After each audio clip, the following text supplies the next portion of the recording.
क्या हो रहा है, क्या लग रहा है, क्यों ऐसा हो रहा है, क्या इसी वक्त में होना जरूरी था ऐसा? मैं राणा सांगा के मामले में जो मसला उठा है इस बारे में बात करना चाहता हूँ। इसके बारे में अगर अपन टाइम पीरियड की बात करें तो सबसे पहले तो बहुत ही निंदनीय बात है कि अपना जो भारत देश का सबसे बड़ा पार्लियामेंट हाउस संसद भवन है, वहाँ पे कोई ऐसा आदमी जो वहाँ पे पहुँचा हुआ है, रामजीलाल सुमन, और वो अपने भारत देश के ऐसे एक पुत्र की, ऐसे एक क्षत्रिय की, ऐसे एक राजा की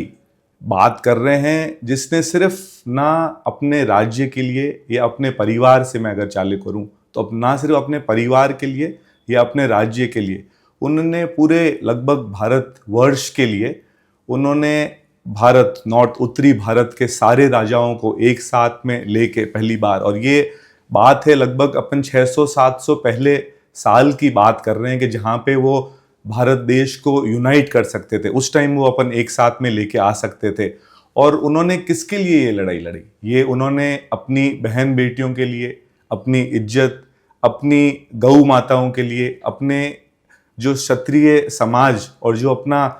विश्वास था कि भाई अपने खुद के लोगों की जो जड़ें मजबूत होनी चाहिए, बाहर का कोई भी आदमी जो अपने ऊपर ज़्यादातर, अगर अपन देखें पुराने टाइम में, तो राजस्थान, अगर अपन जोग्राफिकल कंडीशन देखें भारत देश की, तो राजस्थान एक ऐसा देश था जो पाकिस्तान से, अफगानिस्तान से, पर्शिया से, तो सारे जो इन्वेजन, जो बाहर के जो लोग आते थे अपने ज़्यादातर इसी रास्ते से आए। सबसे पहले आपका राजस्थान एक उस टाइम का देश था, प्रदेश था, जो उनसे कन्फ्रंट, उनसे लड़ाइयाँ करता था। तो महाराणा सांगा के बारे में ऐसी चीज़ बोलनी, और जिन्होंने, इनका एक जो डायलॉग था कि भाई महाराणा सांगा गद्दार हैं, उन्होंने बाबर को बुलाया लोधी को हराने के लिए, तो लोधी को तो वो खुद हरा चुके थे, तो उनको बाबर की मदद क्यों चाहिए होगी उनको हराने के लिए? उन्होंने उनको बाबर को, और बाबरनामा के अंदर ये लिखा हुआ है कि भाई राणा सांगा जैसा महान योद्धा मैंने आज तक नहीं देखा। तो इस चीज़ के अंदर, और जब वो बोलते हैं कि इनकी औलाद और उनकी औलाद, तो मैं अपना खुद का, मेरे सिसोदिया वंश से मैं आता हूँ, मेवाड़ से मैं भी निकला हुआ हूँ। महाराणा प्रताप के जो छोटे भाई थे महाराणा शक्ति सिंह जी सिसोदिया, उसी वंश से मैं आता हूँ। और ये मेरे रामजीलाल सुमन मेरे बाप दादा के बारे में बात कर रहे हैं। इसके अंदर चुप बैठने की,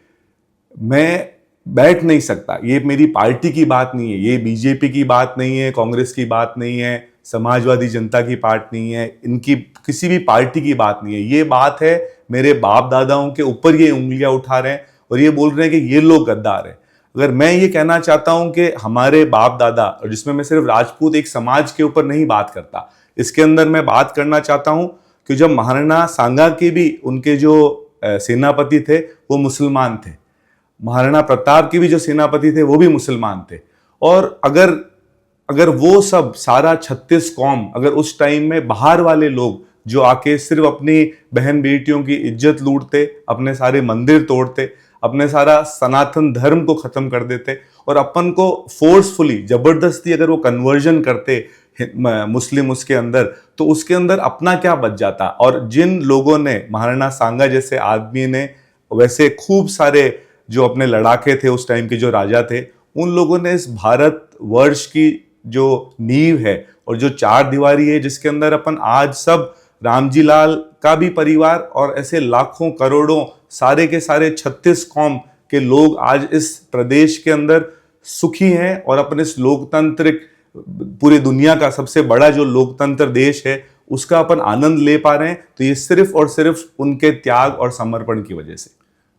भवानी सिंह जी शौर्य पुरुष थे राणा सांगा, या कोई भी इतिहास के जो भी पुरुष रहे जिनकी वजह से आप जो कह रहे हैं कि जिनके वजह से हम लोग आकार ले पाए, भारतवर्ष आकार ले पाया और ट्रैवल करते यहां तक पहुंचे। लेकिन इस मोड़ पर ऐसे जातिगत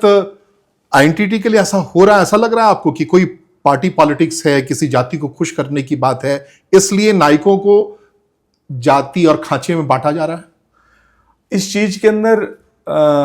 मैं जहां तक इस चीज को समझ सकता हूं कि इसके अंदर कोई भी समझदार आदमी जो होएगा तो वो ऐसी टिप्पणी करके की गलती नहीं करेगा, क्योंकि पहले मैं वापस जैसे बोल रहा था कि भाई पहले अपन सबके पूर्वज, आपके पूर्वज, यहाँ पे जितने भी आपकी जो टीम पधारी हुई है, उन सब के पूर्वज, हम सब कोई ना कोई टाइम पे साथ में होके उन बाहर वालों के सामने लड़े थे। जब तो रामजी लाल आदमी जैसा अगर ये सुमन जो बोलते हैं कि भाई हमारे वो गद्दार थे और हम बाबर की औलाद और वो इसकी औलाद, तो उसके अंदर मैं ये कहना चाहूंगा कि मुझे मेरे बाप दादाओं का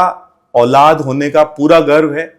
मैं इस समाज के अंदर पैदा हुआ हूं, ये मेरे हाथ में नहीं था, ये भगवान निश्चित करते हैं कि मैं कौन से समाज के अंदर पैदा हुआ हूं। और मुझे बहुत गर्व है कि मैं इस समाज के अंदर पैदा हुआ हूं। मैं लोकेंद्र सिंह जी कालवी साहब का पुत्र हूं। कालवी का खून, इस सिसोदिया वंशज का खून, और अगर अपन राणा सांगा की बात करें तो वो खून, कालवी का खून मेरे रगों में भी दौड़ता है। तो जब तक ये लास्ट इसका कतरा मेरे खून में रहेगा और मैं इसके अंदर बात करूं कि भाई पार्टी पॉलिटिक्स की, तो इसके अंदर पार्टी पॉलिटिक्स नहीं है। मैं इस चीज के अंदर चुप नहीं बैठ सकता, क्योंकि ये ऐसी सवाल मेरे बाप दादाओं के ऊपर उंगलियां उठ रही है, जिन लोगों ने इस पूरे देश के लिए, इस पूरे भारतवर्ष के लिए और आज की जो अपन इस व्यवस्था के अंदर है उसके लिए उन्होंने अपना सब कुछ न्यौछावर कर दिया।